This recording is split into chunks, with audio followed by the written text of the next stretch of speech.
Xullas, bir narsa esimga tushib ketdi. O'sha Arturda Merlin degan menimcha sehrgar do'sti borligi menimcha ko'pchilik bilsa kerak. To'g'rimi? Menimcha ko'pchilik biladi. Xullas o'sha Merlinda bir o'zini bir xizmatkori bor ekanda. Xizmatkor jin ekan. Bunaqa bir jin ekan, chiroqni ishqalasa chiqar ekan u. To'y qo'yib Merlinga xizmat qilar ekan. Bir kun Artur kelibdi Merlin uyiga mehmon bo'lib. Merlinga aytibdi: choy qo'y, bir o'tiraylik, dam olaylik" debdi. Merlin aytibdi: dedi, men choy qo'ymayman" debdi. "Choyni kim qo'yadi masa" debdi. "Choyni meni deydi xizmatkorim qo'yadi."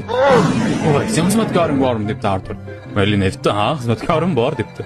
"Qani ko'rsatqani" desa, qo'ltig'ida endi chiroq chiqardi-da, ishqalabdi, ichidan jin chiqdi-yu, borib choy damlab beryapti emish. Keyin Artur juda ham qiziq qolibdi. Debdi, bu jin, to'g'ri bu jin xizmatingda bo'lsa istalgan